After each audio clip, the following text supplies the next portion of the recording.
to a scientist on the very edge of his career, and we'll start to see the formation of a story that will grant us a unique view into the world of grim fairy tales.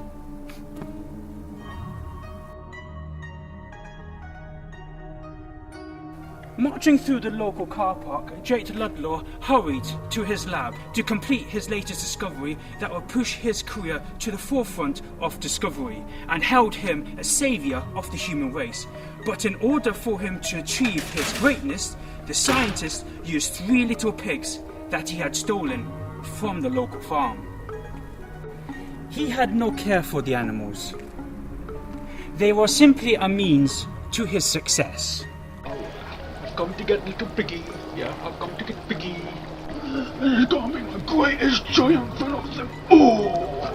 He showed no respect for his subjects or the feelings of animals. He saw them as the lowest species made only to eat or test them. So, when he held that little piglet in his hands, he showed no mercy in wedging your huge needle into its neck.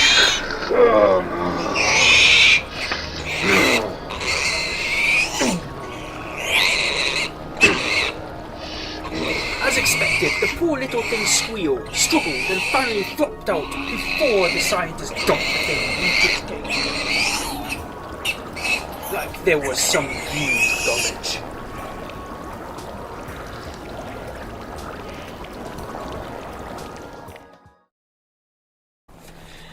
This is Jake's personal log. My experiment to find that intelligent gene is proving to be a bit difficult.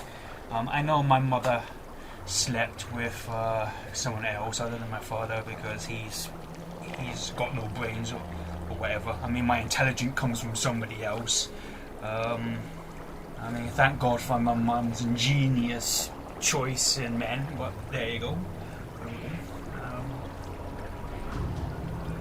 But that still doesn't prove the existence of that intelligent gene. I have tried merging a few proteins together, and I've just grabbed a few pigs and injected them, so we're going to see how that goes. And then the experiment is going to prove big. I know it. I can feel it. Those little piglets are going to accelerate me to freedom and stardom. Yes, definitely, definitely. So these impure humans will be wishing for my cure, and they'll beg me to cure them of their stupidity.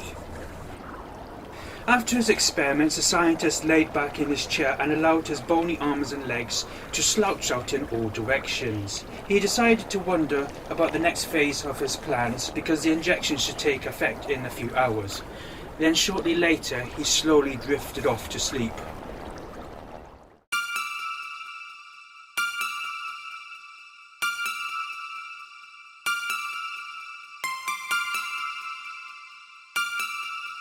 Yeah, that lab technician, she was beautiful, but after I had my way of her, you got rid of her. I only employed her for one reason, that was it.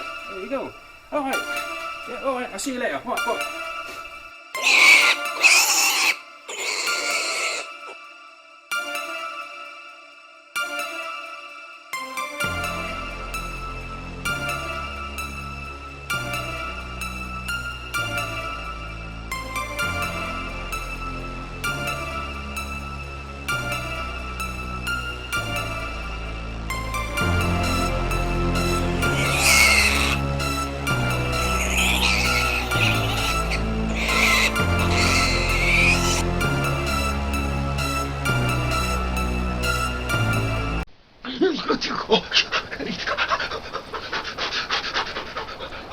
Waking up from his slumber, he heard a disturbance on the other side of the lab. He thought it was his friend, so he got up. Hello? Anybody there? Huh? Is that you, Nick?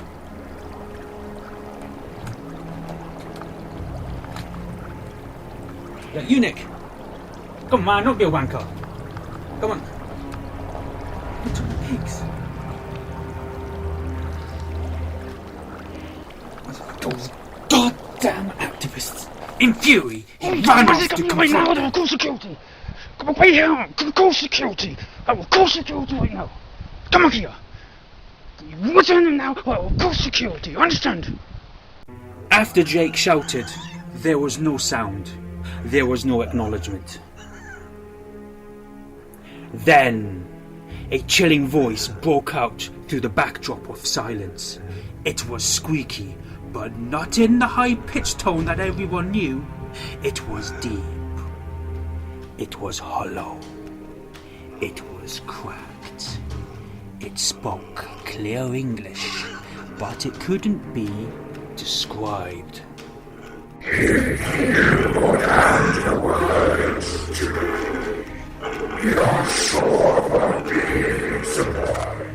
Then a different voice spoke out from the darkness. Little pig! Let me come in! It snorted. Then more little hoofs trotted around, closing in on the scientist. He did not want to stand around to find out what was making that sound. He swung around, bolted for the door, but it was locked. In a state of panic, he took off into the darkness. The scientist ran for his life. Little footsteps carried on trotting around behind him. He hit every single door, trying to get in, but it was no avail. More voices echoed in the darkness. The darkness swallowed up five fading lights.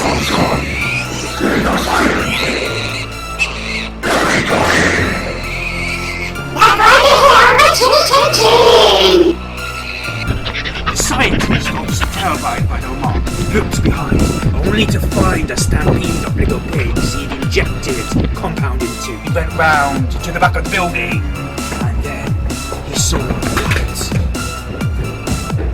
But as the scientist crouched in the passageway, he heard the form cracking of bones and the stretching of flesh as something was mutating, something was getting bigger. It was round the corner. It was coming. He shut the door behind him and locked it tight. Then he heard the echo of terrifying footsteps and a voice outside the fire door.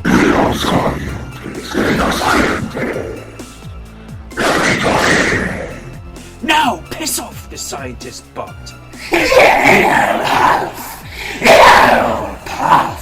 Then I'll blow your door in!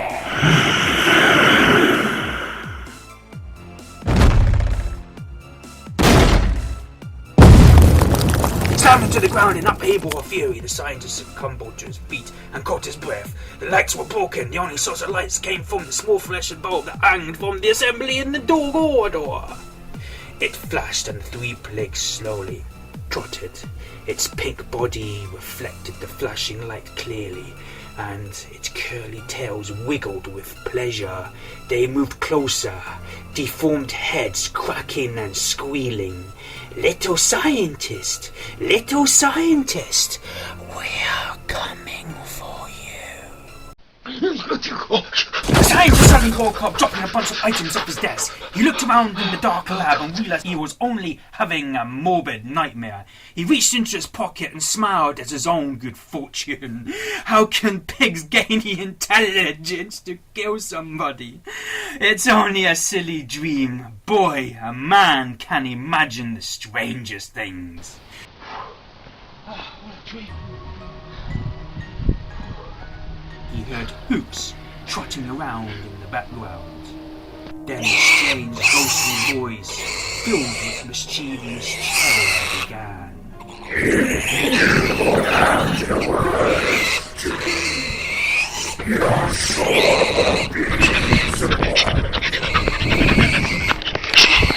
Then, for real, the sounds of hooves, accompanied by the terrifying cry of the scientist, was all that could be heard as the night came to a satisfying end.